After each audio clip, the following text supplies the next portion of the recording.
cages back there, either with dogs in them, my kennels. I can get them sopping wet. And I need to wash them. I mean, washer still works, but how am I going to dry them? That's my big dilemma. I went ahead and just clipped the breaker off to the dryer, because if it's putting out uneven wattage, it can cause a house fire. Hello.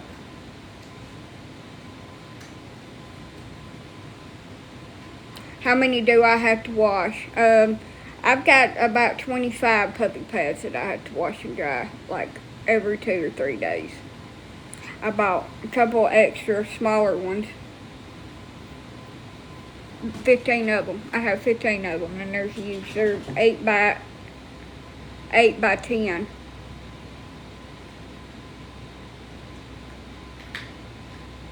They're like a damn quilt. Each one of them's like a quilt. So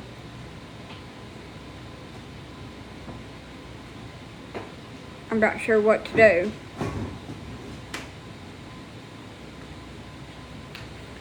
If I didn't have the dogs in the bedroom, I could open the doors, which I might could do that. The bathroom door, like one. Drape one of them over the dryer, another one over the washer. Let's wash like 3 of them, let them dry, and then try to wash 3 more. Because I don't have anywhere to hang it. That bleach is burning my damn nose and eyes. It's poured out too much.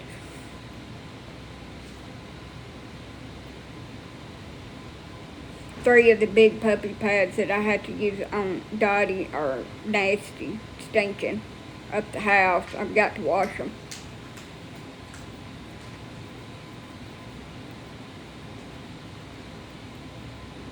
And then I got 2 more back here. I'm gonna have to use the little puppy pads on them. I don't know how good that's gonna work, because I don't have any big ones clean.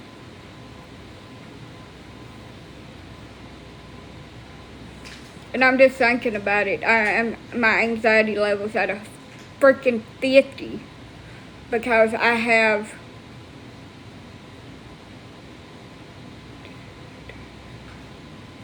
about 4 little dogs that I'll have to put up when somebody comes in here to fix it. And Anna won't shut up barking. I can't put her outside because she'll climb over the fence and get out and get away and get run over.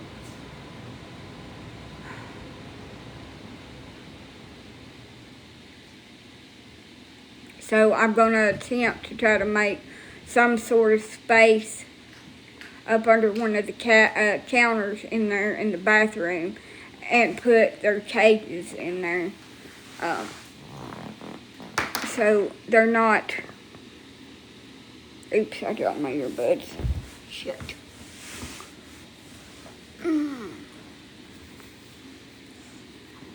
So they're not in there in the room where the actual breaker is, and clean and move everything around in there, and put all my inserts for my kennels that I don't really use in the shower in there in the master bathroom. And there's nothing I can do with Pongo and those cats. I hope somebody comes and gets them. They're supposed to come over here like tomorrow or Sunday and fix it. I said supposed to. They probably won't show up. Huh? Austin, Texas. I have a son named Austin. It just gives me so much anxiety, because I feel like people are going to judge me or try to get me in trouble or some kind of shit. And I know they're really not, but everybody I've ever encountered has done me dirtier than hell. They have weaseled their way in and then just showed out and started threatening me, going to tell this on me, going to tell that on me, and they're going to F up my whole life. And I'm just, makes me really anxious.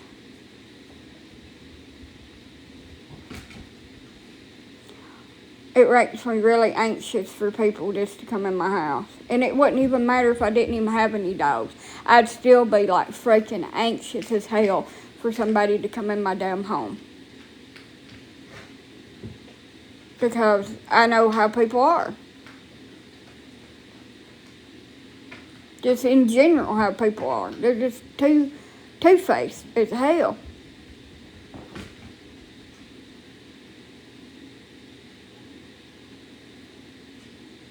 But they needing to show up over here and expect me to pay them and not do the damn work. Oh, yes, they are judgmental. They'll be judging how I've got my clothes and totes in here in the kitchen and how I sleep on this bed, this air bed in the living room and everything that's in here. Judgy. Or if it's not perfectly spotless clean. If I forgot to scrub my damn baseboards. Shut up.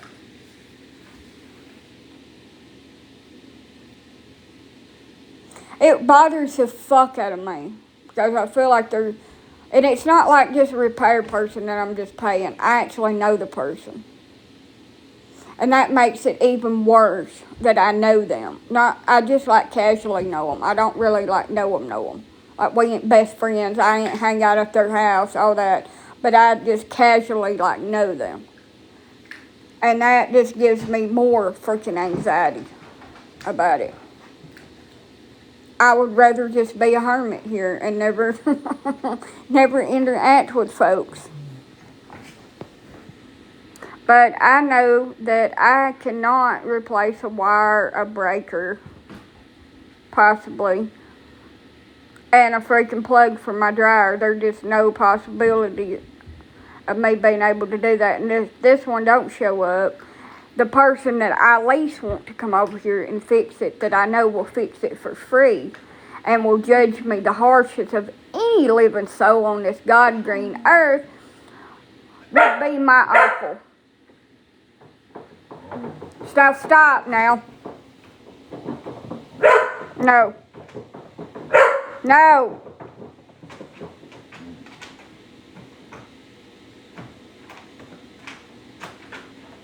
Huh. He'll come in here. It don't matter how much I've cleaned. It don't matter that I've got a little thing in here that's putting out perfume and air freshener in the air, and that I mop my whole house with bleach and pine sol. He'll come in here and then tell me, oh, well, I didn't want to hurt your feelings, but your house smells like fucking dogs.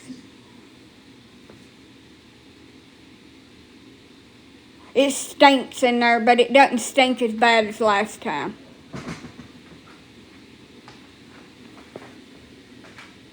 No, that don't hurt my damn feelings as much as that I scrub this damn floor like Cinderella, and that I bleach everything and I wash all the stuff in here every fucking day, and that keeps the smell down. And I even got in here and scrubbed my floor from one end to the other with wood cleaner. That don't hurt my feelings whatsoever. Don't matter how clean it is. Don't matter how much you spray air freshener, how much stuff is in here. He'll still come in here and start in that he can't stand to be in here because it stinks too bad. It don't freaking matter. Nobody else has ever said anything to me. I had a repairman come in here for my AVAC unit, HVAC unit, my central heating and air in there. And he said, I can't even tell you got animals. I don't smell anything. But him and my ex, that's a narcissist, has been over here, and they're, shoo-wee, it stinks. Just start shit, He's like, I can't even tell you got animals. I don't smell anything. I smell my cats. I'm on they got some that KOE for cats odors. I'm going to get that and try it. Now, I can smell my cat boxes. I need some more enzyme cleaner for them because it's starting to stink up the place. But that's about it. I try to change them every other day. That's why I won't know. I think a electronic litter box would be a lot better than those little bitty Dollar General cat boxes. But anyway. So when I get rid of these 2 kittens in here, I'll have 5 cats. 5 big cats. And I was thinking about getting rid of 2 of them, but they're kind of feral, so I don't know.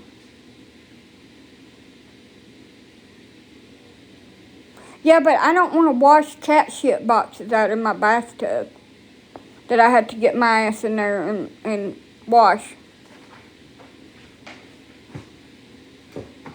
Wait a minute. I missed something. She told something that she said I'd never use nothing else ever again. So you talking about the electronic litter boxes?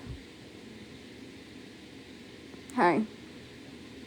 I usually do wash my cat boxes out, but my tomcat that meows all the damn time, Pringles, he is really anxious because he can't go outside, and he is pottying in the floor a little bit, but I get in there and I scrub it like once a week and vacuum.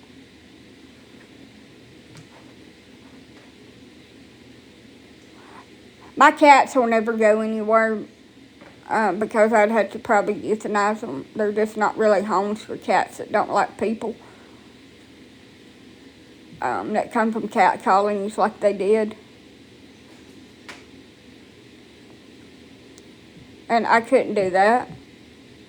So my plan for my cats is to fix them a Catopia outside where they can have, well, it'll be inside outside. So they'll be able to go into my dog kennel in the very back, you know, away from the dogs where dogs won't be like barking at them. And then they'll have like a cat patio thing that they can go out in and explore and jump around and trees and enrichments. It'll be like a zoo enclosure for them. That is my plan for them in the next couple of weeks. Because I hate having them in a room in here during the day, and I can only let them out at night. No, it won't. Just a couple 2x4s and some chicken wire or some machine cloth wire. Oh, I'm allergic to them too. Every time I handle them and stuff, my throat starts itching and closing up. I've always been allergic to cats. She called me.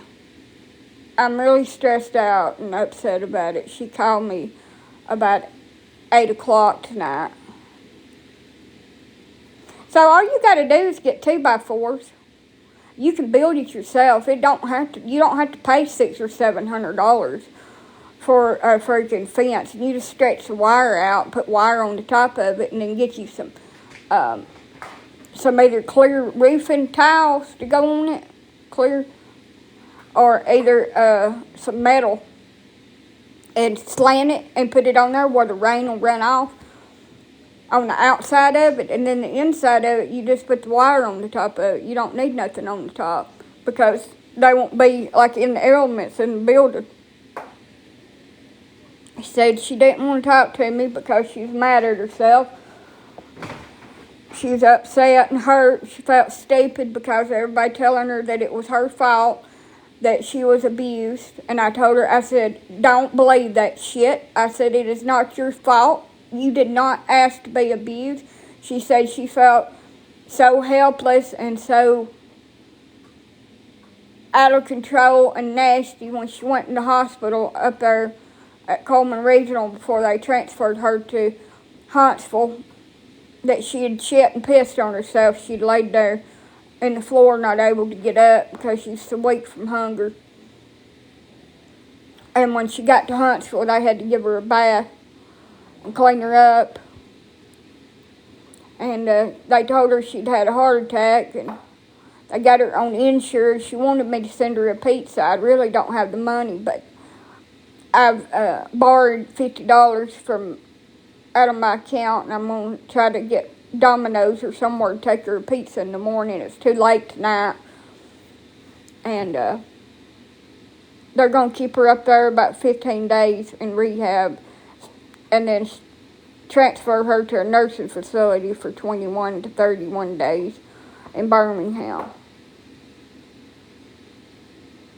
And I told her no matter what to remember my phone number, write it down. If she couldn't remember it, she said that she didn't know what was real and what wasn't, that her mind was going in and out on her because of everything. And I was trying so hard to hold it together, not to cry. I didn't want to upset her. So I just sucked it up until I got off the phone with her. And we talked for a few minutes. So she won't be going to Birmingham Hospital, it'll be Birmingham Nursing Home, which is better. That way if she gets sick or worse off down there, they'll send her to the Birmingham Hospital.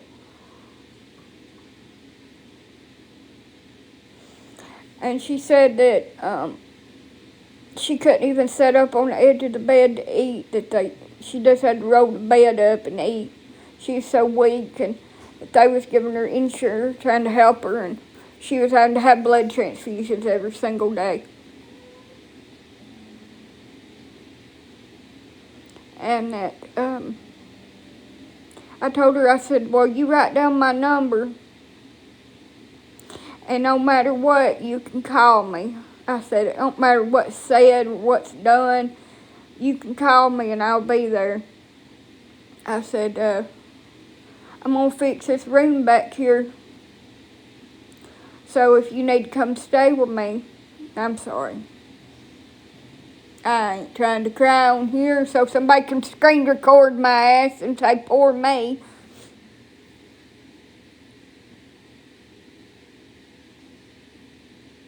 They're about 2 hours. And anyway, I said, you could just... Hello? Hello? I'm about to come in there. I need to eat first. Let you out, because you'll steal my chicken nuggets if I let you out before I eat. Pringles is saying hello. Anyway, I said, you write down my number if you can't remember it. And all that. And I said, I'm going to fix you a bed back here in my bedroom when I fix it up. I'm going to fix that bathroom in there where I've just got like a shower with no step up, where I could just wheel her in there if I needed to. And she said, honey, you can't pick me up to get me to the toilet. I said, honey, I'll get a lift. Your insurance will pay for a lift.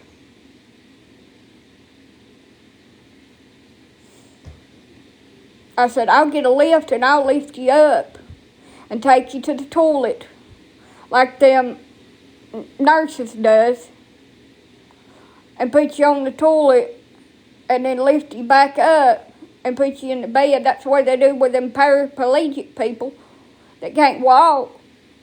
I mean, they have to be able to live at home. They can't just stick them somewhere. Their life can't just end. And then I put her back in the bed.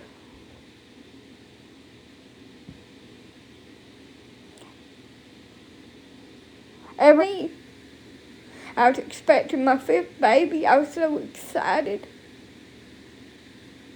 And everything's just ruined. Grandma's gone and Nora will die within 6 months.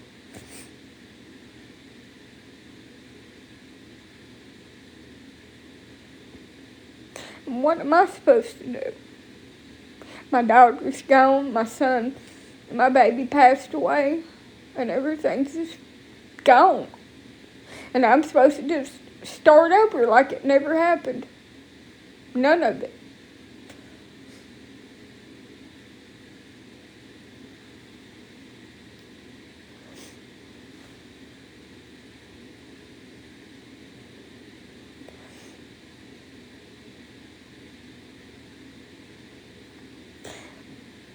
Nowhere feels like home.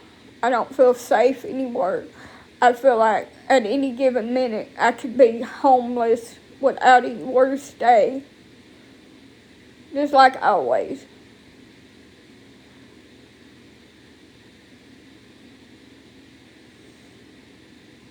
I don't know if I'm going to be able to find anybody to fix my dryer plug, and I don't know what to do. I can't just have any idiot over here screwing around with it, catch my house on fire. I can't afford another house.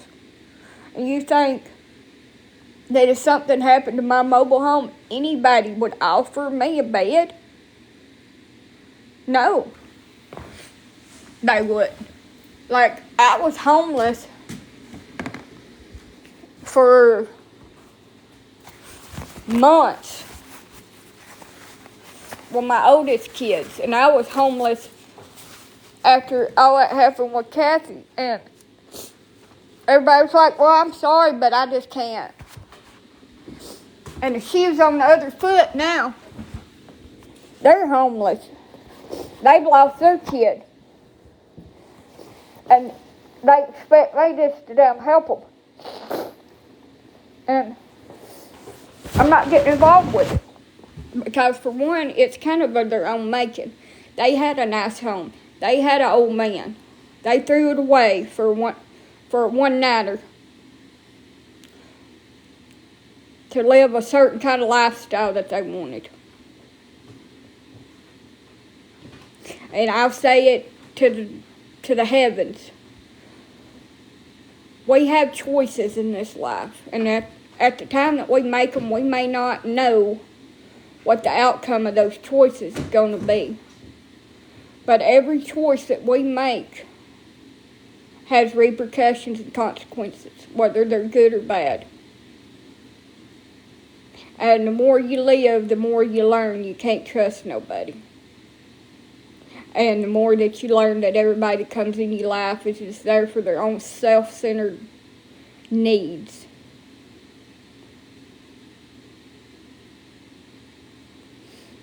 And that people will bring you down to build themselves up. And I understand that people don't live forever, and that people get sick and they pass away. But when you have a bond with somebody that's been for the last 35 years of your life, I have a picture over here. My aunt was the first one that held me when I was born. I got her name. I was named after her. How do I tell her goodbye and have peace with that? Am I supposed to lie? Am I supposed to sit around and lie to myself that she's better off? Because that's such a bullshit. That everything she's went through in her life, all the trials and tribulations, and her never fitting in just like me, I bet she just felt just like I do. She's never fit in. Nothing that she's ever did in her life has ever turned out good. She had to move back in with her mother. She had 2 marriages and both of them failed.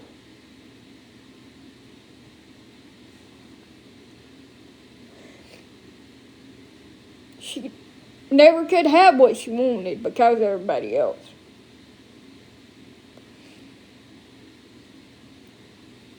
And then to be so abused like she was by him, by somebody that she had helped raise, and she was there when he was born, and she stayed with us and helped take care of him, and he abused her to the point that she's going to pass away now.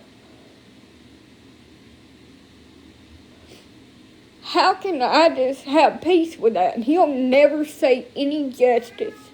They will never arrest him because my uncle is telling the law enforcement and the freaking DHR people that it was Norma's fault, that she chose to stay over there and she chose to be abused. And my aunt even thinks that. Nobody don't know where he's at. I don't even think they're looking.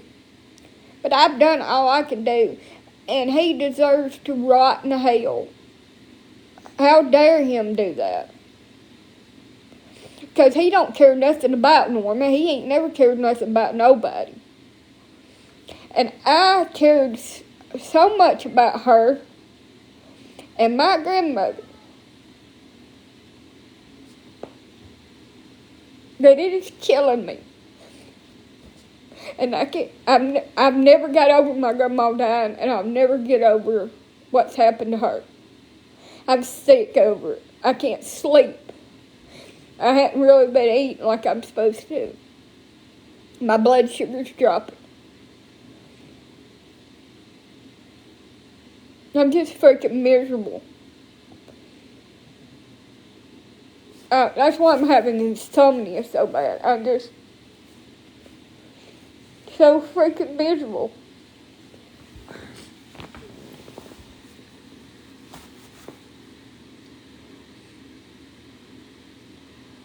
And I don't know what I'm going to do about a lot of things. If things don't get better, I'm going to sink and drown. Just trying to survive and live.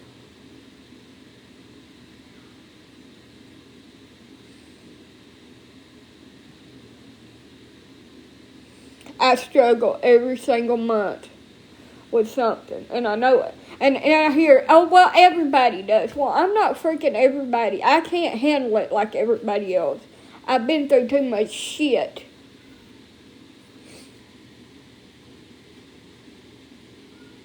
I'm not everybody else. I'm me. And it's hard. And we wasn't meant to have to face everything by ourselves. We wasn't meant to have to bury everybody. To watch them leave when you ain't done ready. I've never got to say goodbye to nobody that I've cared about. I've always been too late.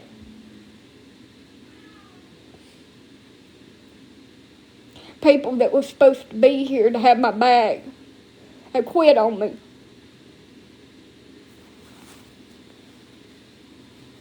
We wasn't meant to be in this place by ourselves, whether it's a partner or a friend or friends.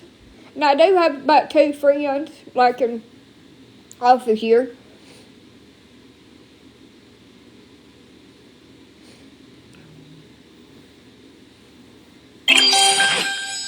Thank y'all. But it just seems like everybody just quits. And everybody's so freaking fake half the time.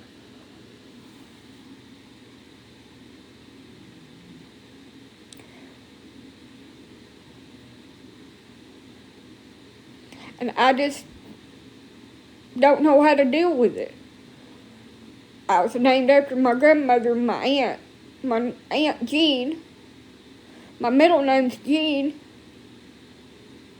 She called me Joanna. I've got so many freaking memories with her in it.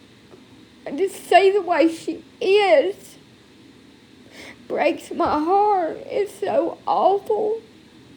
She's just a freaking bone. All her hairs fell out. She's completely bald.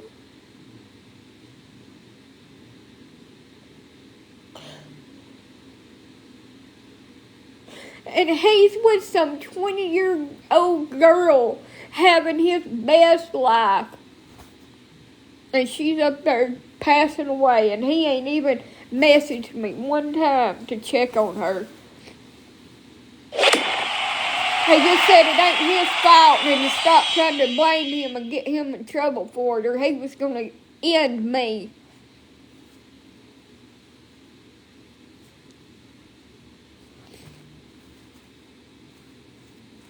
He said he hadn't been there in 2 months, but it ain't his fault.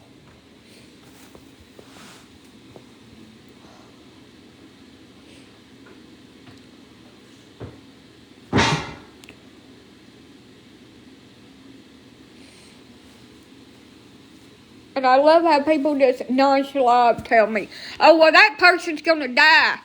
You might as well just get over it.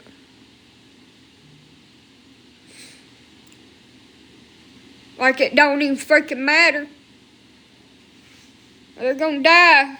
Hell, just let them go on.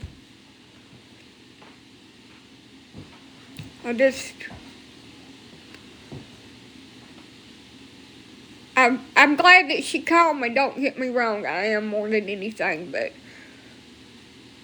it's probably the last phone call I ever get from her. She's just so bad. I don't see how she's going to make it very long. Thank you so much for the galaxies. I can't really see, but I seen something flashing on my screen, and it was blue looking. I'm crying in that glare of that damn thing back there blinding me. I got stigmatism. I need to turn this way. Now, y'all be careful sending me gifts. The butthole on here will say that y'all are paying all my bills with 2 galaxies.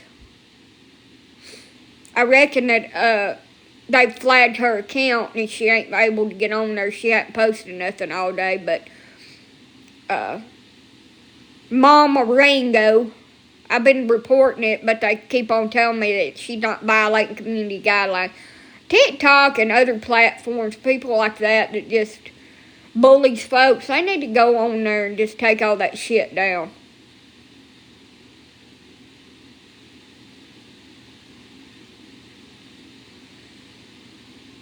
It's Mom of Ringo. She has posted about 25 videos of me saying just random stuff.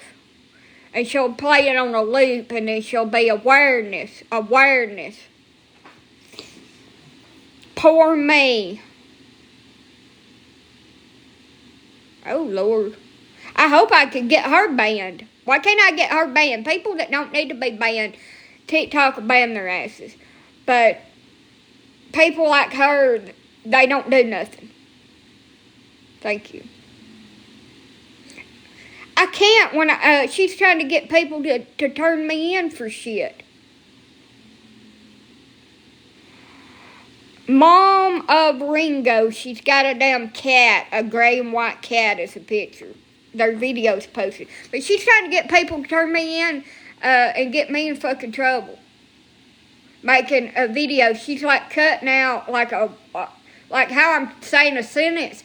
She just cutting out me saying one word out of that sentence and playing it in a loop and then writing words on the video and posting it.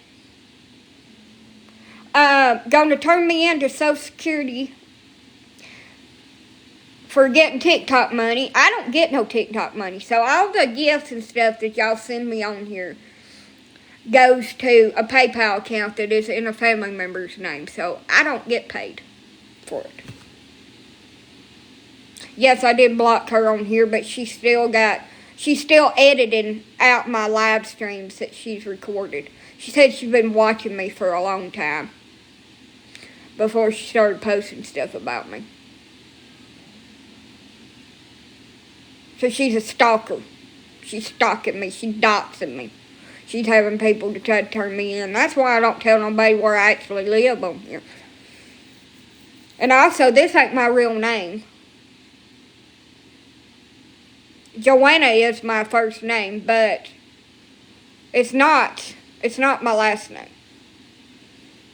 So, that's another thing. And then, the last one that she posted was about me having Krispy Kreme donuts. And people was like, well, how did she get them donuts? I guess people bought them from on here. And if she'd quit dyeing her hair, she could pay her bills.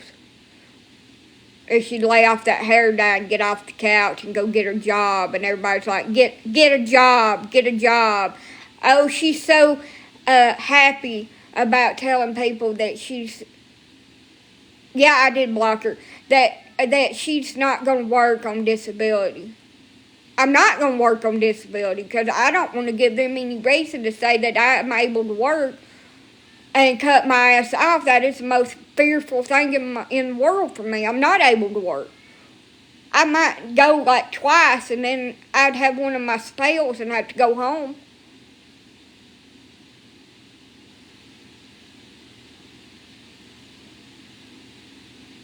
They're like, wait, I wonder what Social Security will say for her getting on here and having people to pay her bills and stuff.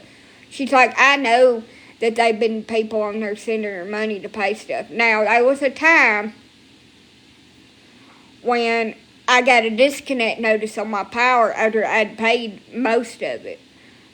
And somebody on here did help me to pay it, but that was like over a year ago, and I don't never ask for nothing. And I do have my Amazon wish list because everybody on here asked me to set one up. And I have got stuff. I have got gifts from y'all. And I enjoy my crock pot, and I'm not giving it back. I enjoy my crock pot that somebody sent me. Well, that counts. She's like, oh, these people are so stupid. They're sending this girl gifts. You ain't taking it. I'll tackle you. My crock pot, I love that damn thing. That is the best thing in the world. It's actual crock pot, too. I don't think I've actually ever had a name brand damn crock pot. And my little air fryer, there was an older lady on here that sent me some Temu stuff, and I'm sorry that I set all the damn oven mitts on fire. I'm sorry about that. But that was just a technical issue with me. And I didn't mean to do that.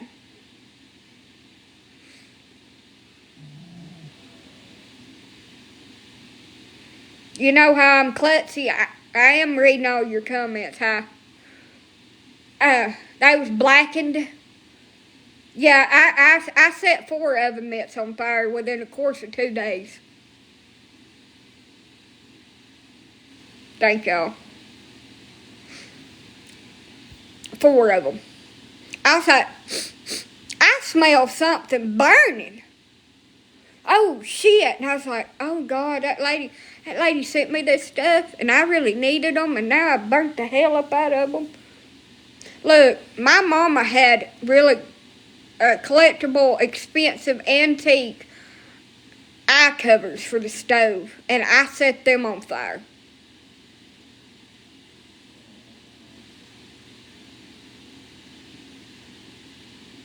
And my mom was pissed. I've never had eye covers.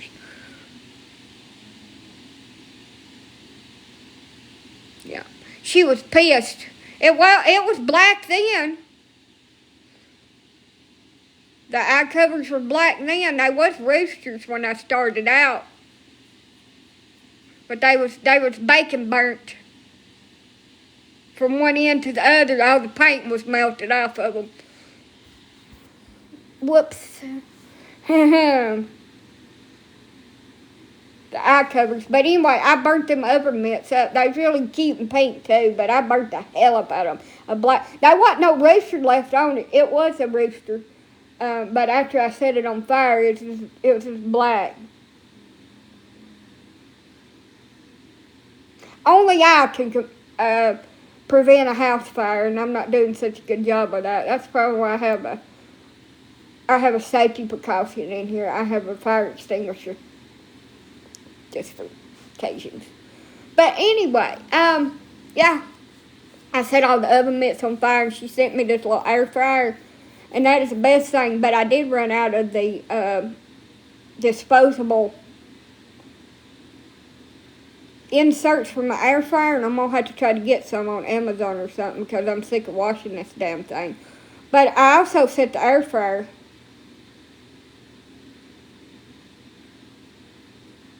Bullying lady. Her name is Mom of Ringo. I posted a video of a screenshot of her page with all the videos of me on it.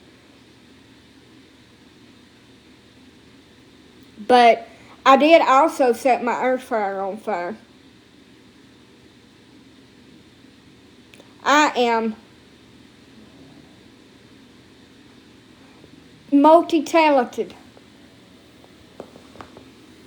So I had a paper liner in it, and I put it in there, and I put my stuff in there like I'd done a million times before, and I kept on, I wonder if the neighbors are burning wood or something. There's something burning, and every time I got up and looked, being paranoid about something burning, I never found nothing. So I went in back in the kitchen for something, and I looked over there, and my damn air fryer was smoking. I said, oh, shit. So I opened it up and I poured some water on it and put it out. It was fine. Just a little burntness. I see these women cooking for their husbands and making these wonderful pasta dishes. And then I see me over here setting something on fire in the oven.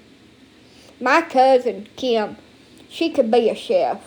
She could make a lot of money, make a cookbook. She can make beautiful things. Me, I can make somebody have the most extreme kitchen anxiety and probably do some serious damage. Oh, I ain't doing that. We ain't doing no pressure cooker. I wanted to. I wanted to can. And then I thought about it. Honey, I'm going to blow myself up. I'm going to blow the whole kitchen up. There won't be nothing left of it but a dang black hole in there.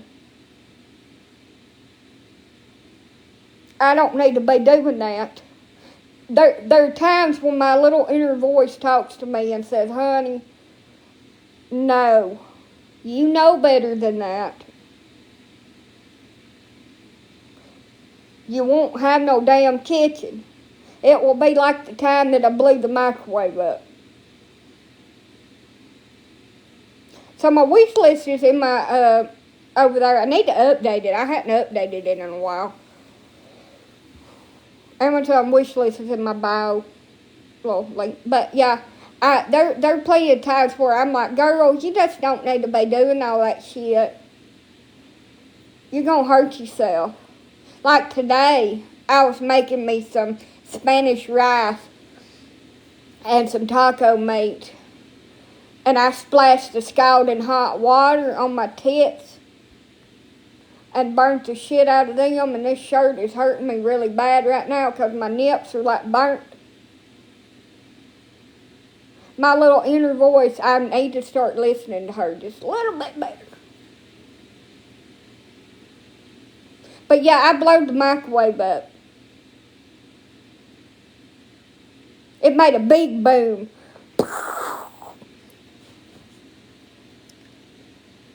How? Well, I'll tell you how. I put a cup in there with some soup in it. And I did not know that it had a metal ring around it. It didn't look like it had a metal ring around it. So I wasn't paying attention to it, and it started damn sparking, arcing fire, you know, like it looked like lightning. And I wasn't paying attention to it, and all of a sudden it just, pow, like somebody shot me. Blew up. We got another microwave, and it wasn't that bad of a damage. It's just a lot of soot and debris over there, and it threw the door off. Everybody was fine because I was standing in the living room, so I didn't get hit by any shrapnel. But, you know, you should really look at your cups before you put them in the microwave. I have set a microwave on fire, too. I did not know that wrapper on that sandwich had metal on it. It was like a tinfoil wrapper. Whoopsie. Leave it to Beaver. I can do stuff. When I tell y'all that I am Chris Farley in character, just living my life, I ain't joking. I have set my hair on fire. I have burned off my damn eyebrows and my mustache. I have blew up a damn ham in the oven. I blew it up, pan and all. And busted a damn glass out of the door of the oven.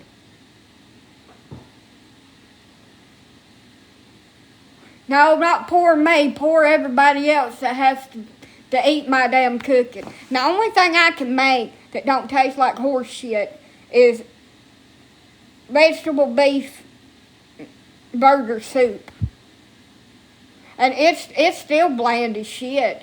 I keep on putting seasoning in it thinking it's going to help. And it tastes like you're drinking damn old bath water. And no matter how much, what I put in it, it still tastes like old bath water.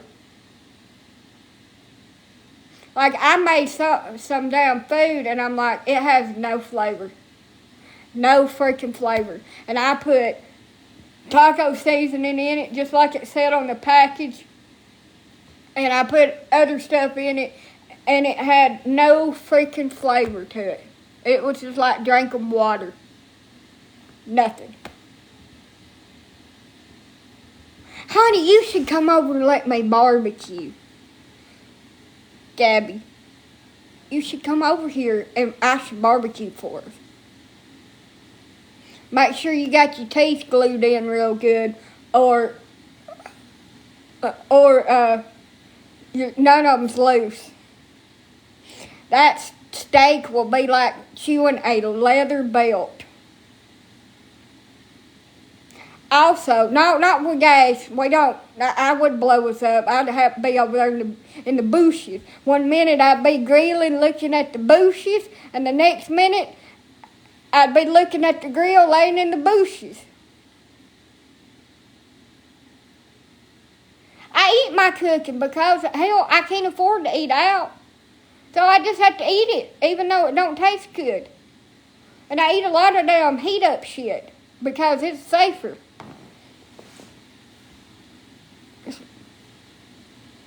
It would just go pow, and just, I'd be over there, I'd come out of the bushes, and my hair would just be kind of thin and sticking up like this. If I had to do dang gas grill, now we're going to get the charcoal. And I'm going to light it up, and it's going to go whoosh. And then the steak is going to be like a belt. You're going to have a real chew to it. You're going to have to fight it to get it free. How did I blow up a ham? Well, my aunt kind of helped that. We put it in a Pyrex dish. And we put it in the oven with some juices in it. And all of a sudden it just went boom. So I'm not really sure how that happened. There's a lot of speculation. But anyway, it blew up and busted the glass in the door of the stove. I'm just lucky.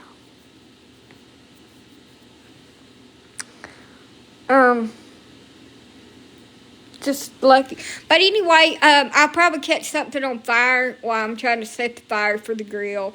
The wieners are going to fall through and be all like burnt and charcoal tasting. And there's a possibility that I might feed you something that ain't cooked all the way. Or it's so cooked that it's just like a puck. A hockey puck. I hope you got good dental insurance. But you can come over and I'll grill for us.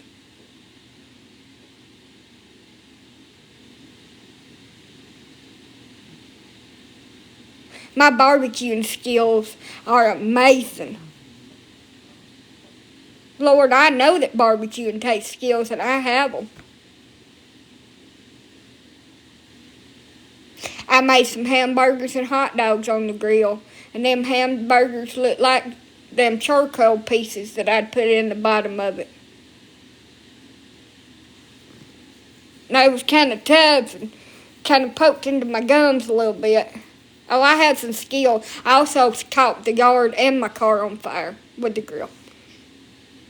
I put it out. It just got a little singed around the door. It's fine. And I picked the wieners out and I dusted them off. They just had a little bit of charcoal on it and won't hurt nobody. Makes it taste better. Just scrape the black off. That's the same thing I do when I burn my toast in here and burn everything else. I just scrape the black off of it with a butter knife, and it's good as it was if it wasn't burnt. You can't never tell the difference. I ain't gonna throw it away and start over. Hell, I'm tired.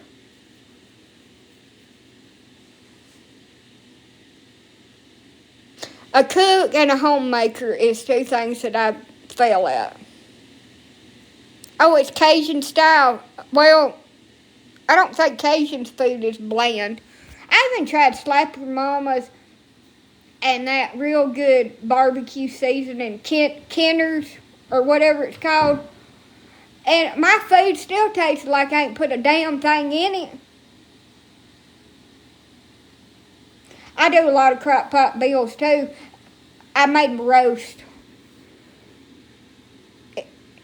I fell asleep and I burnt that damn thing slap up, and I still eat it, but it had a flavor to it.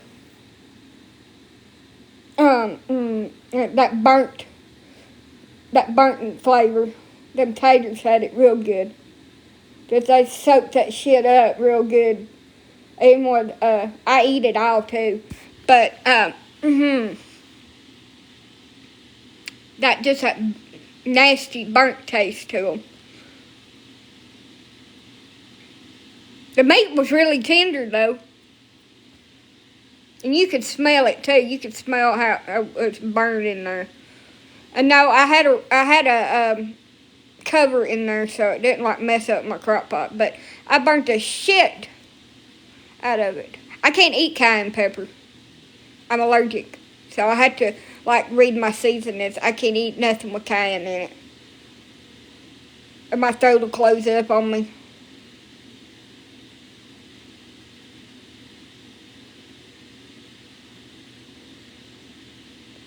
I'm alright. So, cooking ain't my strong suit, but I've eat out most of my life anyway. I'd rather go to a buffet somewhere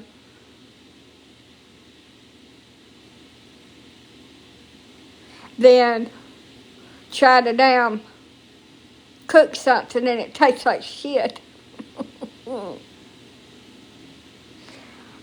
Fight the fire. Lord have mercy, I burn everything.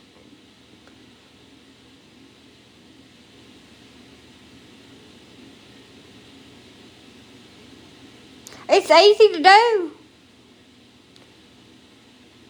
Deep fried clams are good. My grandma used to like deep fried clams. I think I'm going to make me some chicken nuggets in the air fryer and some tater tots. I think that is the best bet for me.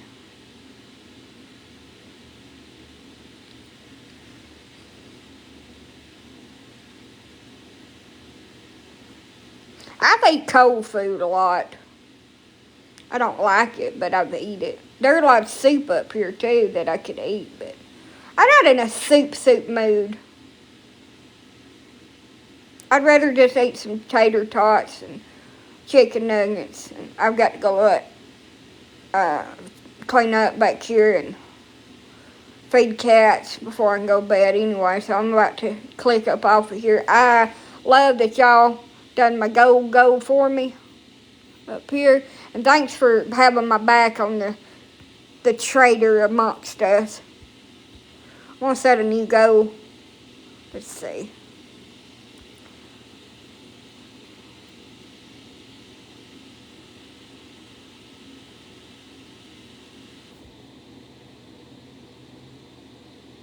Complete ass, no matter what I put in it. It has no freaking flavor. And also, I don't care who gets pissed off about it. I'm going to eat my sweet treats when I have PMS, and I don't give a shit. I'm going to eat my damn M&Ms, and I'm going to eat my freaking donuts. And you can just suck it.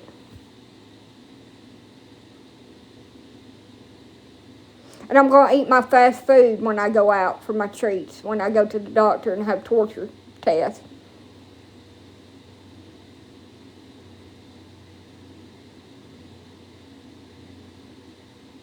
No, it ain't my taste buds. It's just, I suck at cooking. There are so many people out here that's just like a chef, that they love to cook and they experiment and they learn how to do it correctly. And then there's me, that just burns the shit out of herself and sets everything on fire, and it just tastes bland and like butt cheeks in a pan. I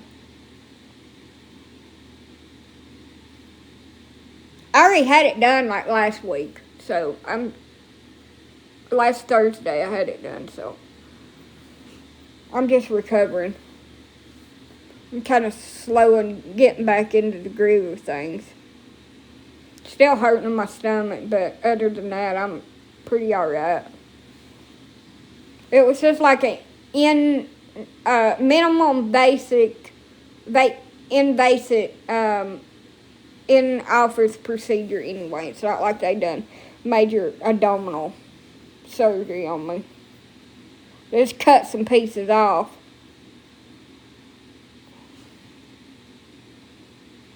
I still got to go have a mammogram done and an internal ultrasound. And then I find out that my Indio doctor, it's abbreviation for it. I can't say the word. But my Indio doctor is retiring. And it made me sad.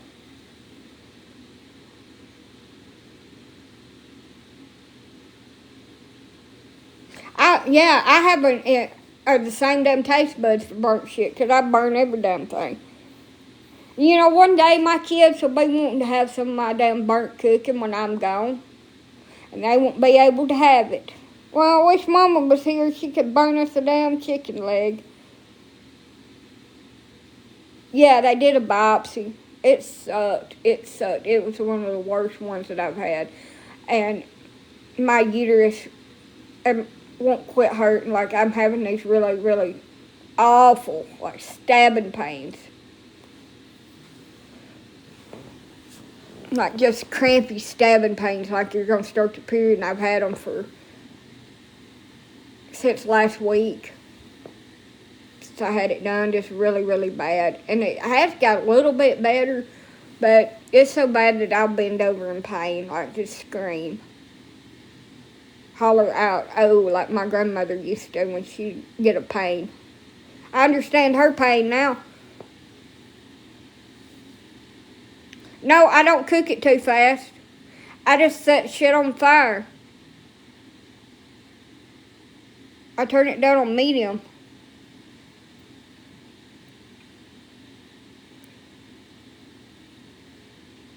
Look, every time I make chicken nuggets in the air fryer, I put them on just like they say. Put them on the settings as they say. And I still burn that shit. So hopefully if he'll take me, I go back the end of April. I was supposed to go up here to my primary and have a physical done. But I won't be able to go because my car ain't back. So I'm going to call them Monday and change it. I hope my appointment ain't Monday. Woo!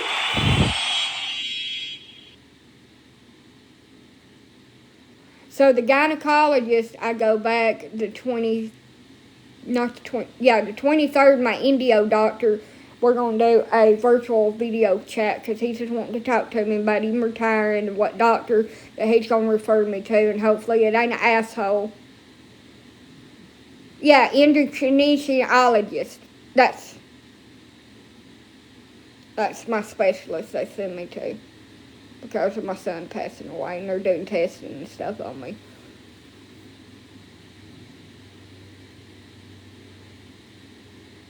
Indio. For short, because I can't pronounce that. Indian creation. Yeah, that's a damn tongue twister.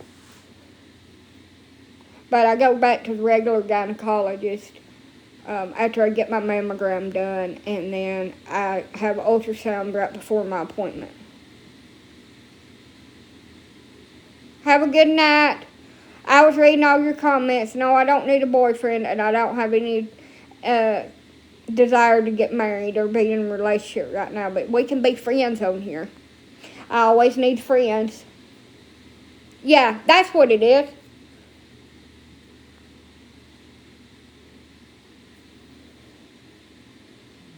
He's really nice. He's never been rude to me whatsoever, and he's always explained stuff to me. And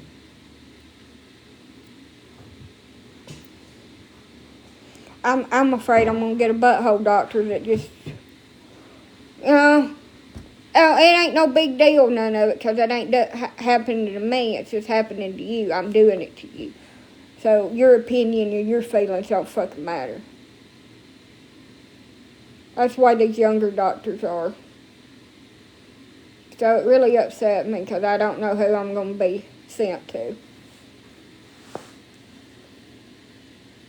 Do you have thyroid problems? Yes. I have an overactive thyroid, but I'm not on meds right now. It's good right now.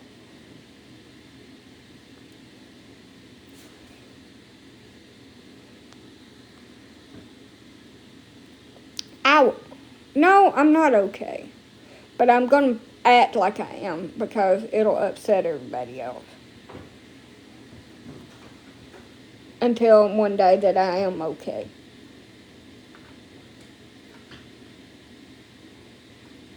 I do have a thyroid problem. I have been on and off of meds. When I got pregnant, they took me off of my meds. I didn't need them no more.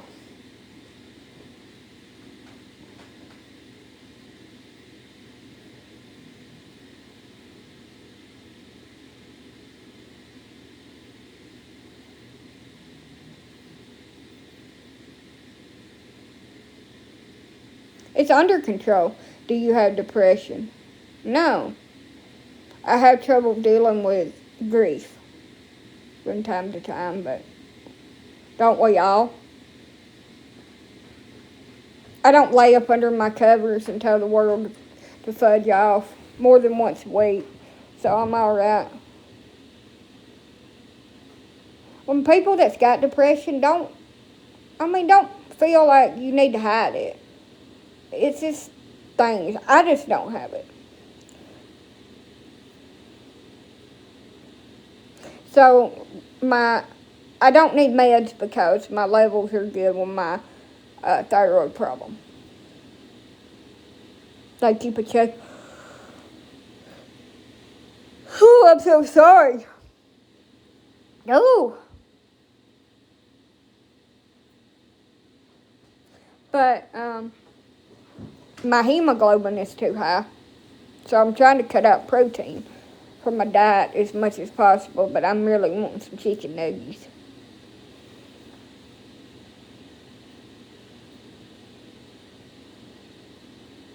It's not really, really high. And I ordered me some liquid IV. I'm thinking maybe I'm dehydrated. So I'm going to try that too and see if I can get it down. I need to start sleeping more, and I need to stop stressing so much. It's going to cause me to have a heart attack or a stroke.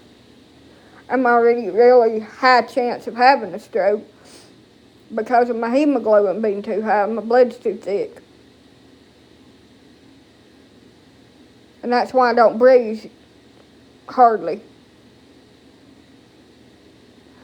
Now, I'm under a lot of stresses, and that's why I can't sleep. It's insomnia from stresses, and it's insomnia from PMS. I get insomnia really bad with my PMS. I know, but it does. It can. But my thyroid levels are normal right now, so. So, no, they don't have me on a baby aspirin because baby aspirins will not prevent me from having a blood clot or a stroke. But they can cause me to have weird bleeding. Oh, I still menstruate, so that's what a lot of my issues. Like, I'm sad. That's why people think I've got depression and shit. Because I'm sad one minute. And then I'm freaking irritated and pissed off at everything the next, and then I'm happy and laughing. I feel like I'm psychotic when I've got PMS, and I never had it until I turned 32 and I started going through perimenopause. And now I just feel like a crazy freaking person right before my period every time. And if anything messes with my butt down there, like if I have relations or tests run where there's something up my hooter nanny, I feel like I'm freaking pregnant. I have the little purple band up under my boobs. My boobs turn purple, the areolas. I start making milk. I have dizziness, lightheadedness, nausea, insomnia, vivid dreams, sensitivity to smell. I can smell somebody for 14 miles down the road.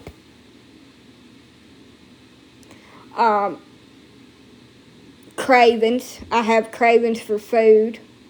Sometimes it's sweets. Sometimes it's tacos. Sometimes it's chicken tenders. My back hurts. My feet swell. I'm itchy. You know, that pregnant itch. I get that shit. I'm probably missing about half of my symptoms. But there's a lot of them.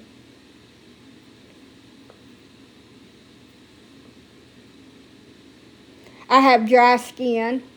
Look like a damn chameleon shedding.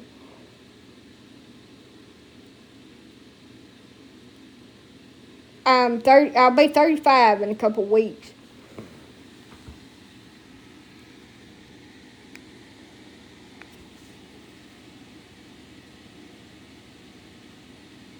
Well, they checked my thyroid. The endocrinologist, he checks that. And it was good.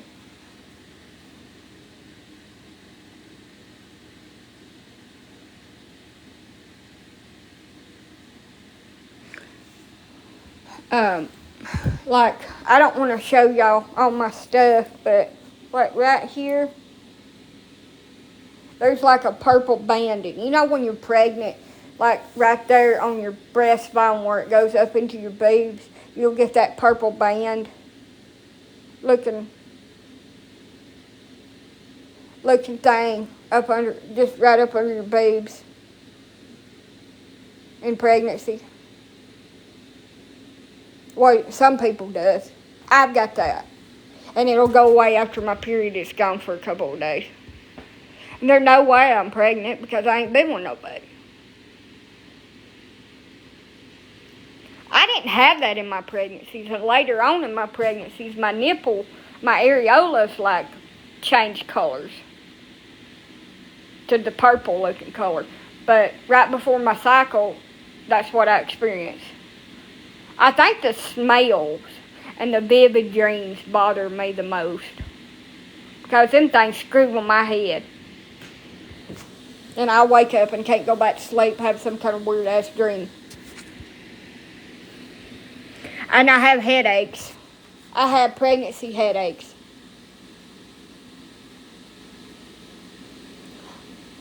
That bothers me a lot too. Yeah. And I just don't I don't say nothing because what can anybody do? And I have hot flashes and night sweats. And water retention.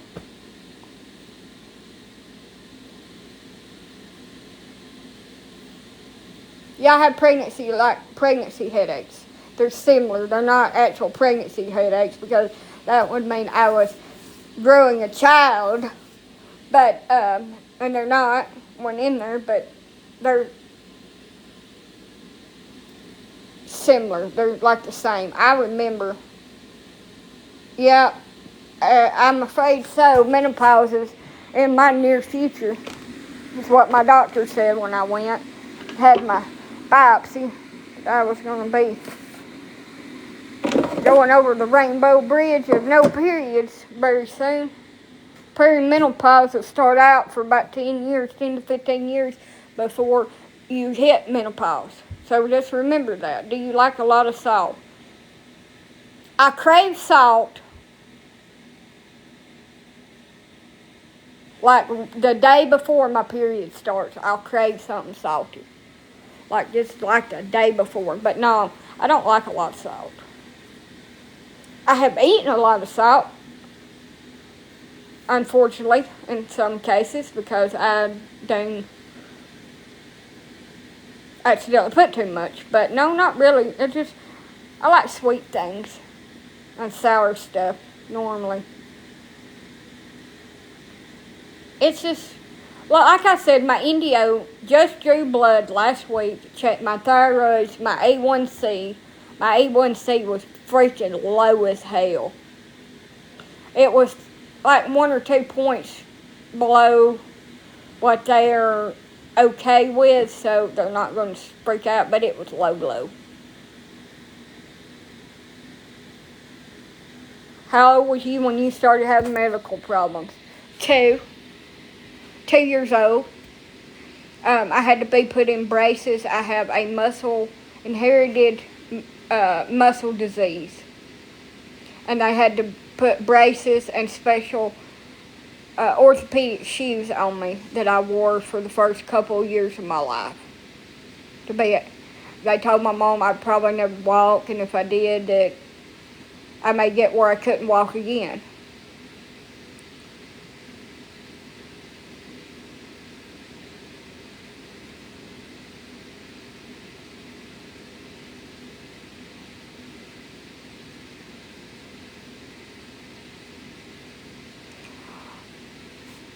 I'm so sorry for people that has to deal with shit. I deal with it too. And I don't, think I'm the only one out here that deals with stuff. And there's a lot of people that deals with a lot worse stuff. And I understand that. And that's probably why I don't never say nothing. But look, I started my cycle when I was 10 years old on my 10th birthday. 2000. The year 2000. And on June 29th of 2000. That was 25 years ago that I have been having a period other than me being pregnant with my kids. Yeah, it was awesome. So, I've never had PMS, and my first period was kind of long because it was my first one. And my period's never over 3 or 4 days. But when I tell you, I suffer because I have endometriosis, and the pain is so intense when I have a flare-up that I can't breathe, I can't get out of bed, I can't do nothing. So my oldest baby will be 15 this year. She'll start driving. My youngest one is 5.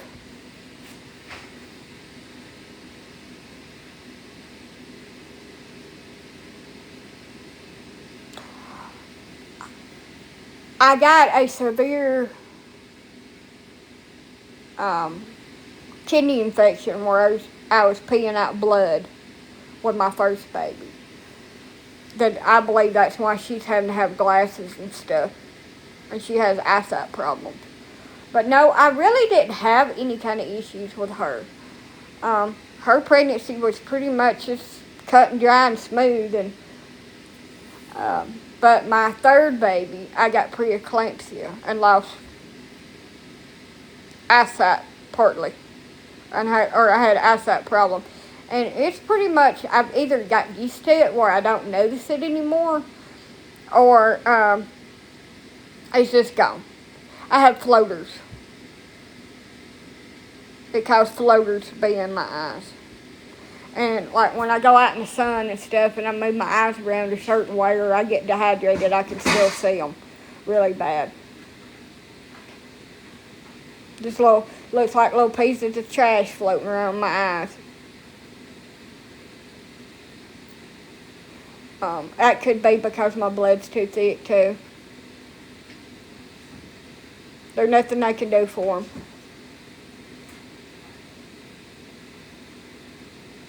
Yeah. It's awful. Like, it's the most freaky thing in the world for me. So I didn't want any more children after her because it freaked me out. And I was afraid I'd go blind or pass away or something. I ended up having 2 more. And pregnant with my third. But my last 2 babies that I was pregnant with, I had no problems hardly. And I was very spaced out. They was over a year apart. Cassie and Austin was 8 months apart. I got pregnant within a calendar year of having a baby, and it caused a lot of complications. And that's why these girls out here that's having back-to-back pregnancies, 6 or 7 months postpartum, I know it happens, and there's nothing you can do about it when it happens.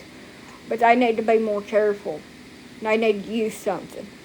Because you can put your life in jeopardy having babies that close together.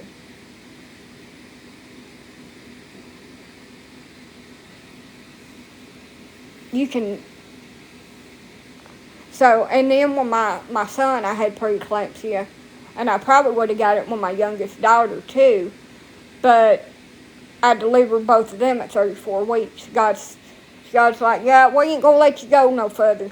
He's like, these babies are coming out of here at 34 weeks. And they was like 7 years apart. My youngest daughter and my youngest son was 7 years apart. And I got so much criticism about how stupid I was to get pregnant and how stupid I was to have another child after everything that happened with my oldest 4 kids and their daddy, and how stupid that I was for having another baby after all the other ones was out of diapers and everything.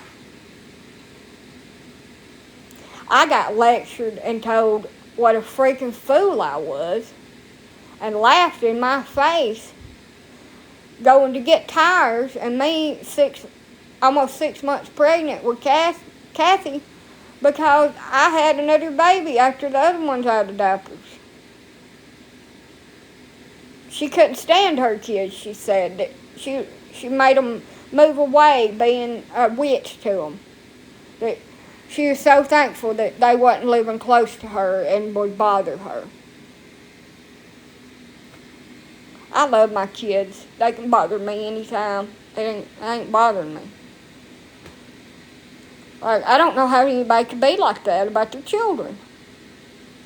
Or have somebody to laugh in my face about that. My oldest baby, she was an unnecessary C-section. I could have had her if they would just gave me a little bit more time. She wasn't in distress or nothing. But they just wanted to go home, and they was sick of me. And, you know, when they come in there to get me ready for my C-section, they made me prepare my own self for it. They made me sign consents for it when I went in there. They made me, like they bitched at me until I did it. So I'm going to tell you something. When I go in, I'm going to be like, look, when it comes to time, I'll sign the consent. I'm not signing a consent for a C-section until we know that I need it. Until we exhausted every other option. Because I know from having my son a VBAC, having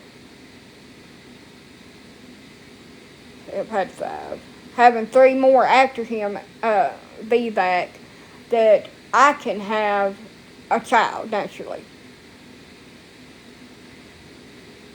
So my last baby was stillborn at 17 weeks.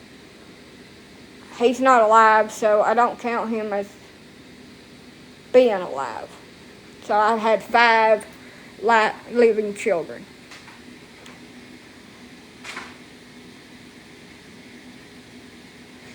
So the doctor just wanted to go home. He had actually lost his license to practice in Birmingham, and he had went to Coleman and opened a practice, and he was so rude and ugly to me.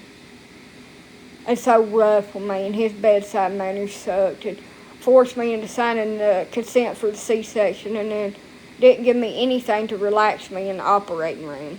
I had a freaking panic attack. Because after 6 hours of being in active labor, I'd only dilated to 5 centimeters. And he wanted to go home. He lived in Birmingham. So he decided he was just going to do a C-section and put an end to it.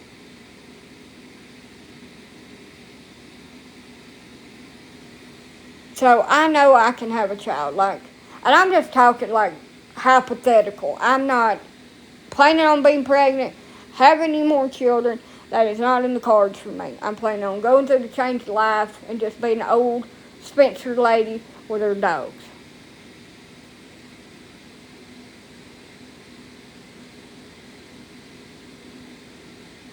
So most C-sections, it depends on how you're cut. If you're cut straight up and down like this, they used to do C-sections like that. That's how they did my mother's C-section.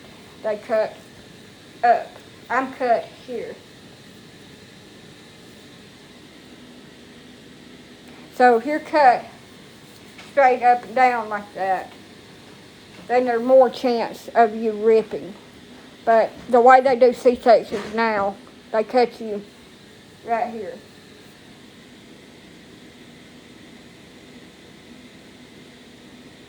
It's hard, like, it's hard no matter how you look at it. Whether you carry it halfway through your pregnancy or you carry it all the way. And you think you're going to bring a baby home, and then you don't bring one home, and you just bring a box.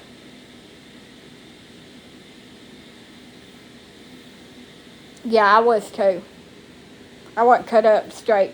Now, some women, because of the way their uterus is, or how big it is, or other things, or how the doctor just does it, they'll cut them straight up and down like that, from right down here all the way up to right here, and get the baby out. Now, I was cut from side to side down here. It got infected. He did not use anything but dissolving stitches. It ripped out twice.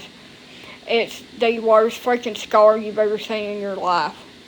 And then I have this going on where it's just uneven. It's really like just hanging over that side, and then it's not over here, see? And I don't show my stomach a lot, so that's the way it looks. I keep it all hidden. And then I have my stretch marks over here and over there. My war straps.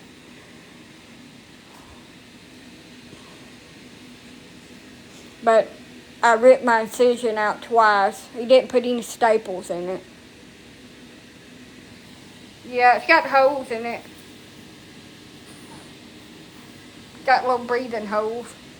It's just an old house shirt. I dress like Adam Sandler at home. No, he put dissolving stitches like dentists use. That's what he used on my dissolving stitches. No glue, no surgical tape, none of that. And I called him and asked him what I was supposed to do when I forgot and drank out of a straw and got air in my belly and I was gagging and coughing. And she said, well, I guess you shouldn't have drank out of a straw.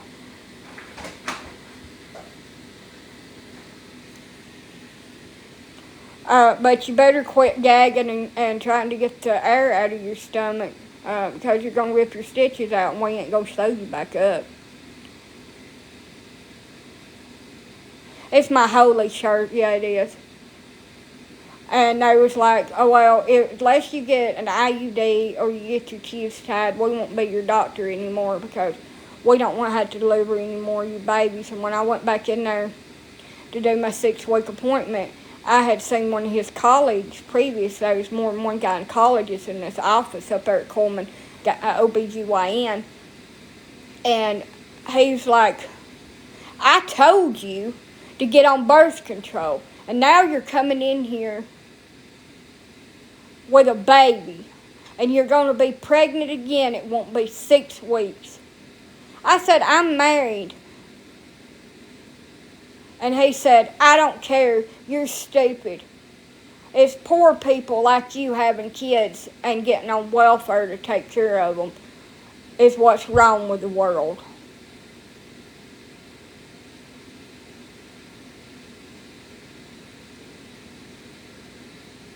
The whole state of Alabama is poor people, and we're all on down welfare here in the state of Alabama because that's what it is. Oh, yeah, like, and then my OBGYN that I seen with my youngest baby that passed, she was like, unless you sign, as soon as she told me it was passed, unless you sign paperwork saying that you'll be sterilized at your 6-week appointment, I won't see you anymore, and I'm going to discharge you as a patient. So I'm like, I just want to go back to UAB. I'm so sick of these asshole doctors. She wouldn't deliver my stillborn baby either. She sent me to UAB, so I'm like, good, that's where I need to go. So UAB, when they done my stuff and my biopsy in 2023, they referred me to an Indio doctor. And I've been going to him to try to figure out why my baby passed away and other things and what my future looks like. What's UAB? University of Alabama. It's a learning hospital. It's a big old hospital. They got different departments, radiology, all. It's a big ass hospital. It's a research hospital.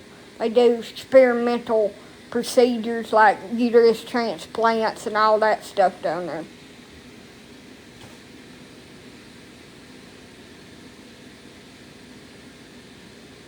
So I could have ripped my incision with everyone. And that's what doctors will tell you. And these small town, small minded damn doctors will talk you out of having a VBAC. But I'm going to tell you, I would not suggest having a VBAC after a C-section if they touch you up, like I said, because that's a big ass incision and they went all the way up your uterus like that. But if you're cut down here like I was, try it. See if it works. The worst thing that can happen is that I have to do another C-section on you. You know? It don't work. You don't progress. You don't dilate.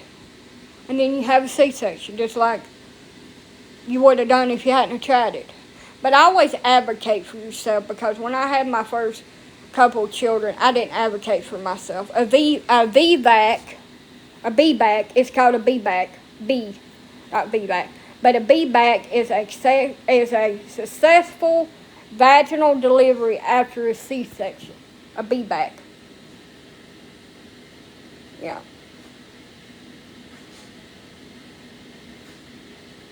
I only had one, and I had all my other babies vaginally. They come out of my hooter nanny. The rest of them. So.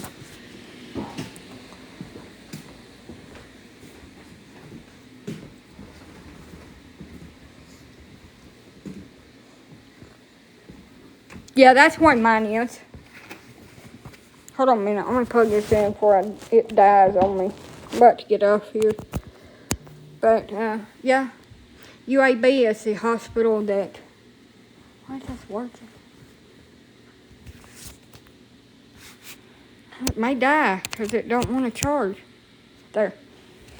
So UAB is a big hospital. They have nurses and doctors that can monitor me and stay in the room with me and keep an eye on me if they need to. I've had 6 babies. Well, 7. 2 didn't make it. So I really liked that hospital. They was really nice. I never had anybody with me when I had my babies, except for my oldest 2. So I had to do it alone. I had natural childbirth with the last 3 because the epidural failed, not because I wanted to experience it. The excruciating, agonizing pain of labor. I did with my first daughter, but that was a mistake. I should have just got the epidural. Ended up getting it anyway because I had to have a C-section.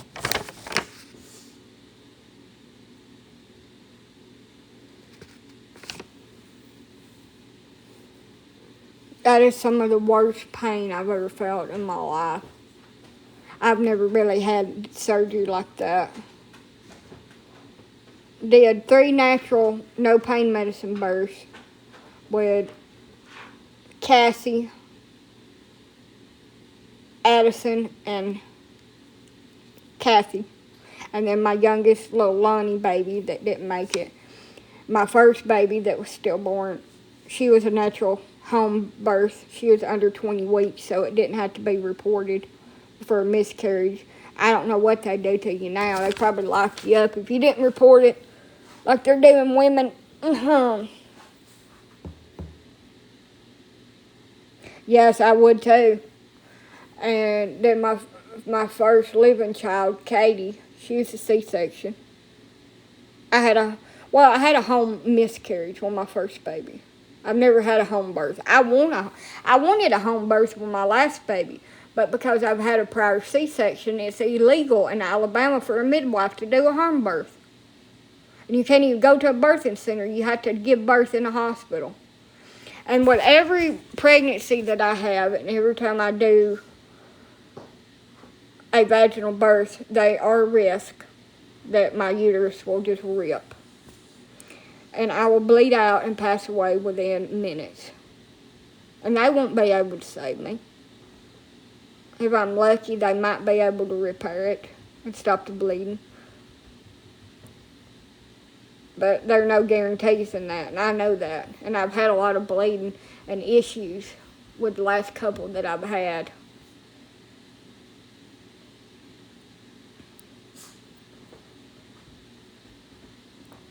I've always wanted a water birth. I wanted one. UAB does not offer water births. You would think they would. They built that big old hospital for women. But I always wanted a water birth for my kids. I wanted to get up and walk around. Yeah. Like, it is a real thing, and I know the risk when I go in there.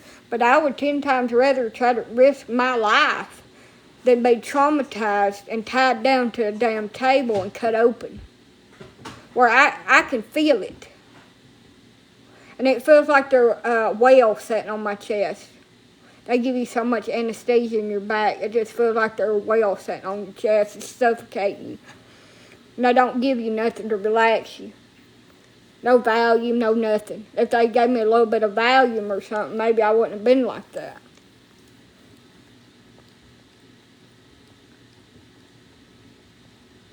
But I'll never have any more children because I have some kind of underlying problem that's causing me to have infertility, and they don't know what it is, and it is what it is, which I kind of wanted another baby after mine passed away, and I know that sounds crazy with everything that's going on, and custody and stuff with my kids, and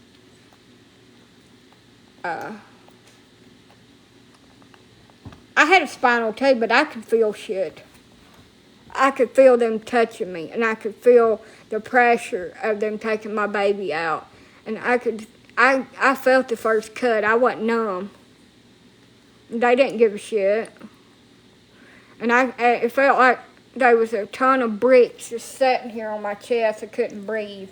It felt like my lungs wasn't going up and down, and I was panicking. And my arms started tingling and going numb from how they had me strapped down like this.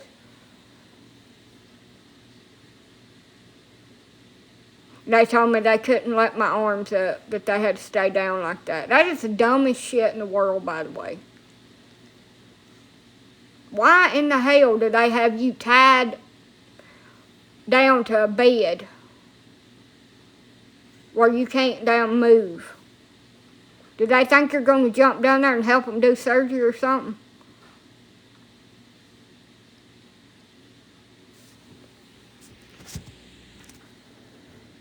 Because I wasn't. I sure as hell wasn't going to go down there and help them perform my C-section. Or start touching down there so I could feel what was going on. See if they could slice my hand with a scalpel and reattach my fingers. I won't cash out you money too.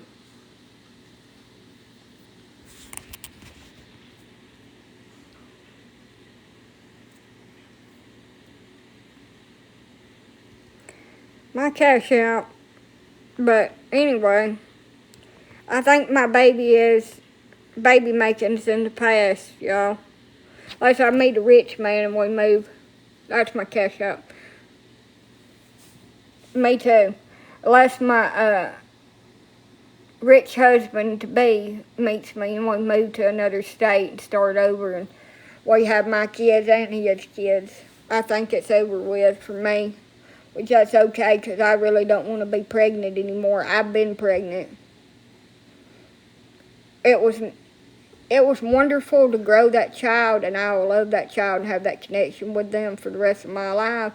But at the same time, honey, that shit was miserable. My hips and my vag will never be the same again. My stomach will never look like I did before I had all them kids. And now all I'm going to have is a poofa. I guess if it's expensive and fancy like all these chicks that got money. I could go have my mom makeover and they could squish everything back the way it's supposed to be. Make me a little cute scar down there in my bikini line and make my boobs look good again. I don't look good naked anymore. I'm a deep-fried, double-wide version of the woman I was before. I don't look good naked anymore.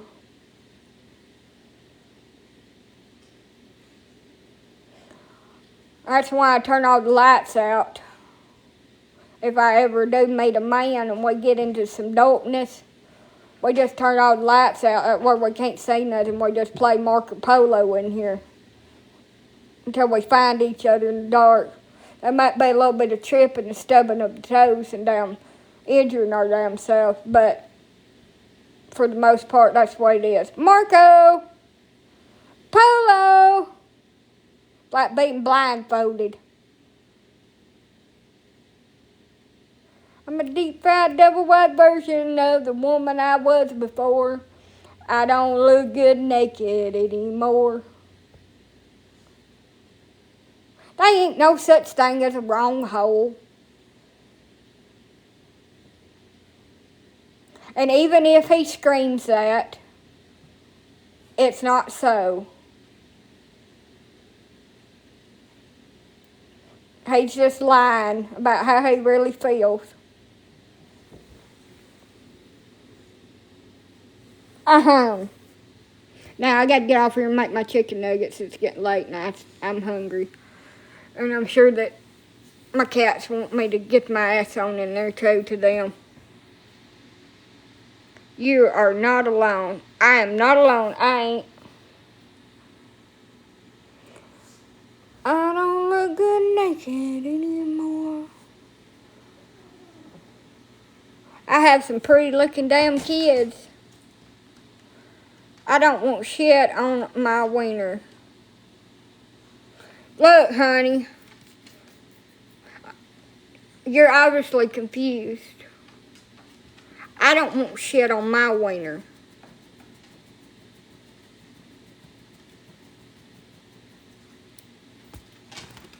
Because I ain't letting him peg me. I'm going to peg him. Touche.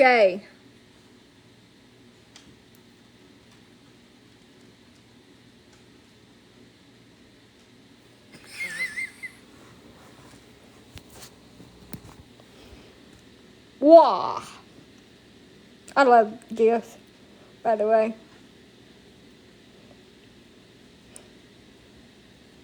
I love you. I love all y'all, and whatever y'all are going through, just remember I go through shit too, and that I'm a little bit crazy, but at least I'm not insane. Ooh, look at the marches. Oh, that was so cute. Look at the flag. Oh, it went away. If I had money, I'd send you something. You don't have to send me a thing. None of y'all have to send me anything. I do like them little things that move on the screen, but life ain't about all that. Life is about who you got in your world. And if I could make one person smile on this app and make their life a little bit easier for whatever in hell they're going through, that's all I want. So people's got it so rough and they're going through something or a loss or something like that. Corky butt. And they just need a little giggle to make their day a little bit brighter. And that just makes me happy. I feel you. I sat here with water shut off over $50. Well, yeah. Oh, that sucks. I just paid $150 freaking water bill. After you eat, will you come back on? I don't know because it's kind of getting late and I need to go take care of my cats. And I'll probably let my dogs out before I lay down too. My big dogs where they won't use the toilet in the house. Hello. My tater tot called me too today. My youngest, my little tater tot.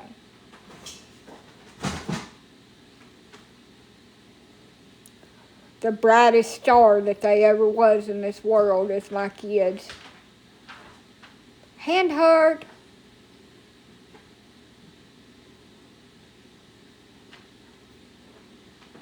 Look, if I can't meet a husband that don't like it through the back door, then I don't want one. And I ain't talking about my back door. I'm talking about his.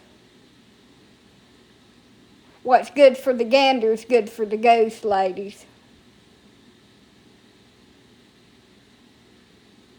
Ha! Touche. She'll be 15 in August. And I catch myself doing that. My grandma used to do, ooh, that's cute. Used to do that shit to me.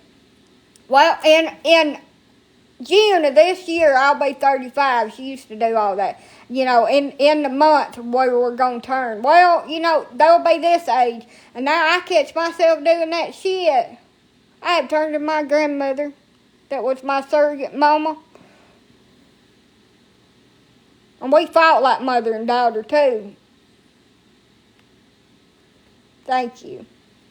So now I do all that shit that she done. I catch myself at it. I was in here huffing and puffing the other day. And I said, damn it. Now, I ain't my grandmother yet. I was a huffing and a puffing and a taking on while I was walking through this damn house because I was hurting. And she used to do that same shit. But hell, I lived with them my whole life almost. So, you know, shit happens.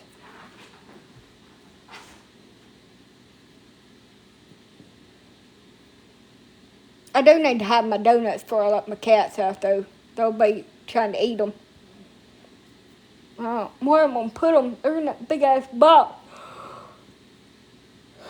I know. I'll put them down in that tote right there. I may go sleep, too, y'all, because I'm kind of tired. Donut, donut, donut. Generational curse. You turn into your mama. And I lived more with my grandmother and my aunt than I did my own mama. So, it would be natural that I act just like the two of them. Yeah. This is not my phone, by the way, but this is my phone. Hold on a minute. Let me show you a picture of my mama. I posted a video on here that I made.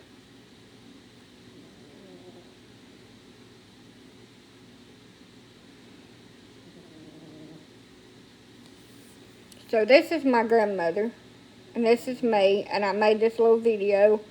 It's an AI thing, and she's giving me a hug.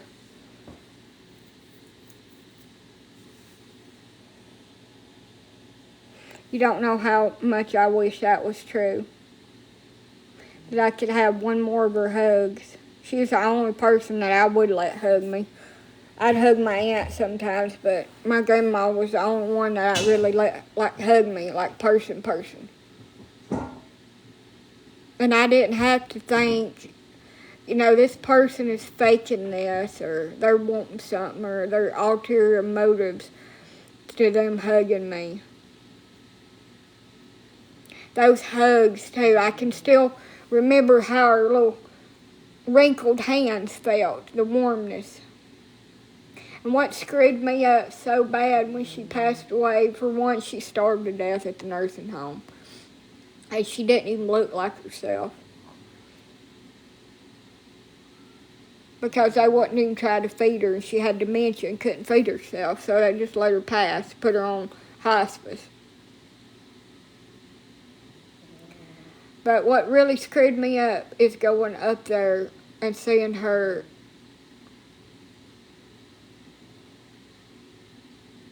like that and touching her and feeling that coldness. That coldness of death. Just no warmthness in her. No, her just lighting up and, hey, honey, how are you?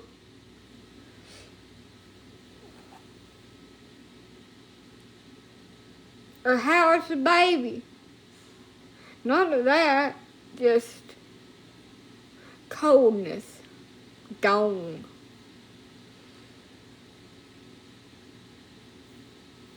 She'd call me all the time. 4 or 5 times a day on the phone. And tell me that she loved me and talk to me, and nobody calls me anymore. Hardly. None of my family. It just hurts. I have to. I don't have nobody. It sucks, y'all. The person that I want the most ain't here no more. And I took her being here for granted so many times and thought that she'd always be here. And I'm alright. And it's just hard to think that my grandmother is just a bag of burnt bones in a box, ground up.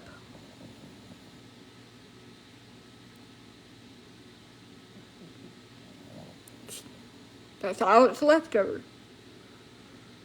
And whatever memories I've got of her. She was always real fat, y'all. I don't mean to offend anybody. Being fat ain't no big deal. We joke about it. I'm skinny. I'm a stick. I'm bony, you know. And she was fat. And she had diabetes and she had an insulin problem and she just could not lose weight. And she went through menopause and it made it worse. So, anywho, she always had this big ass belly and I'd sleep on it. It was comfortable. It was like a mattress. It was a soda. And I'd sleep on it when I was a kid. The poofa.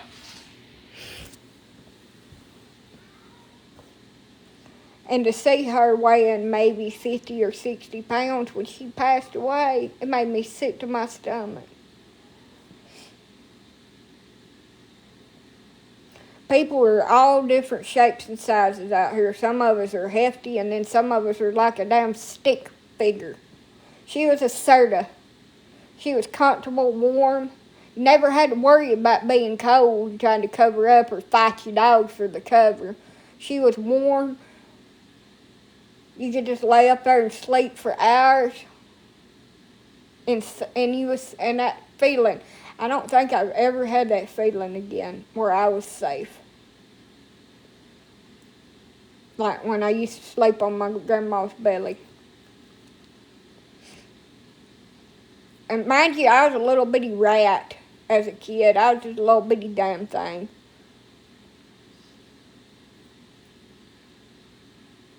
I've never felt safe anywhere. I don't even feel safe here at my home. It just feels like it all end. My dogs help me sleep here. I wouldn't be able to sleep at all. Like, if they don't sleep with me, I can't sleep by myself. I won't go to bed. I just stay up until I just fall over asleep. And that is stress. And just pure ass stress.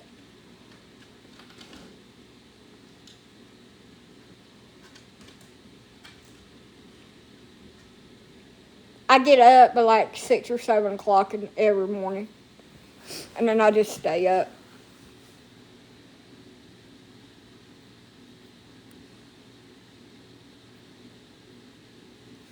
Yeah. Well, anyway, I'm going to get off here and make me some chicken nuggets and watch some TV and try to digress so I can go back to sleep. Oh, I love it. This one is the one that I left outside. Look at the tongue. Look at the tongue.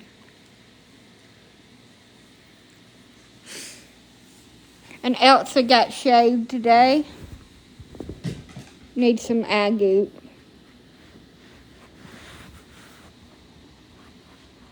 The tongue. I need to put some Elsa. Yeah.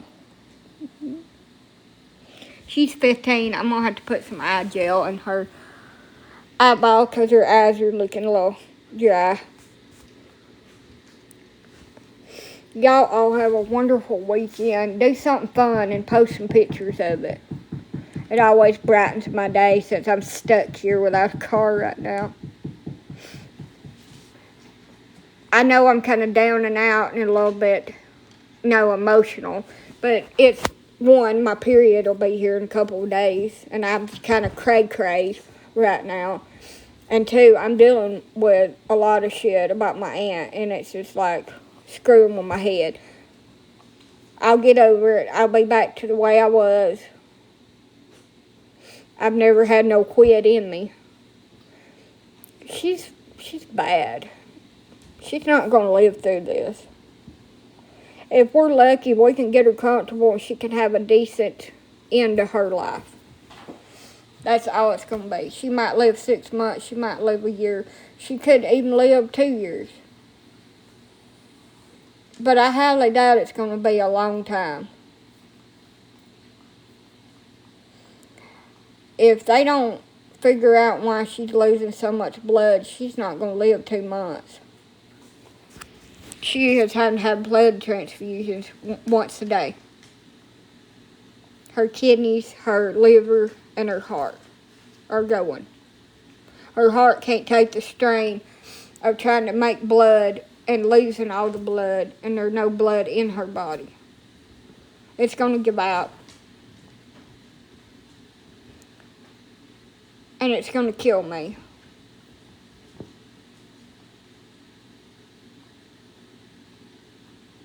She's not gone yet. She's still here asking for a pizza. Lord help her. Starvation damaged my aunt's heart, caused her to have a heart attack. Her bleeding disease has got really bad because she didn't take care of it. And she's not going to make it. I almost fell on the floor. I need to air my bed up a little bit. But peace out, chicken grease, y'all. I need to turn off some of these lights, too, and try to get my power bill down a smidge. Because this shit's down high as hell.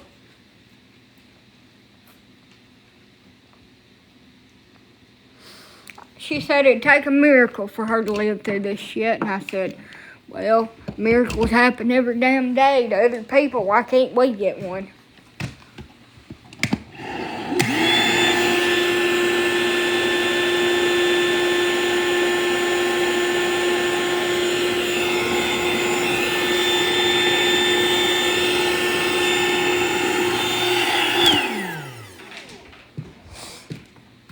I had to air that up.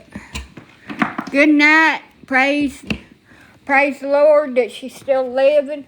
And I hope she gets better, gains some weight, puts on some muscles. And I said, I ain't expecting the world from you, but I want you to be able to go to the shitter. That's what we call the toilet, by the way.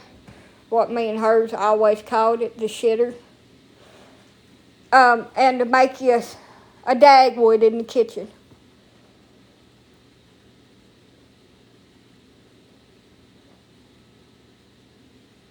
Now, I go to the shitter, not because I want to, because if I don't hurry up and get my little ass in there, I'm going to pee on myself. I feel like that 80-year-old woman that calls me on the phone that used to live beside us, and my grandma's knowed her all of her life, Mrs. Ponder. I got to piss. Move, bitch. Somebody's in my way, I'm going to shove your ass out of the way. I ain't peeing on myself.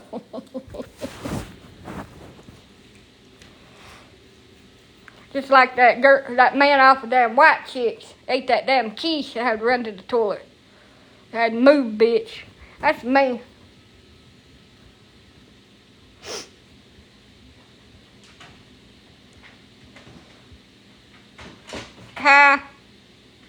Sweet dreams. She'll call me on the phone. She said, well, I got to go. I got to piss. An 80-year-old woman just... And I get kind of tickled. And just laugh.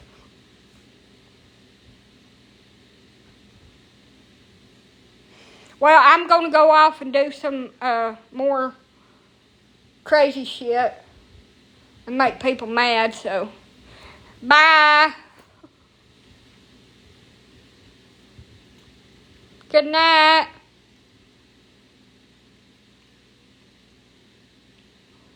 No, I don't take any water pills. My bladder has dropped from having babies, and I have overactive bladder.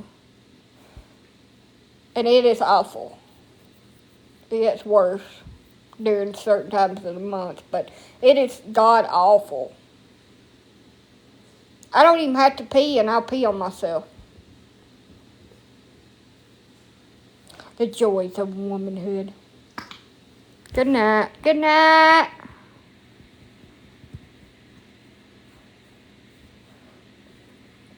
I'm going to do like the Clampets. The pins. Yeah, I love them things.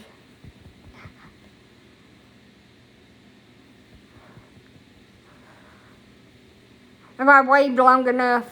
Bye now.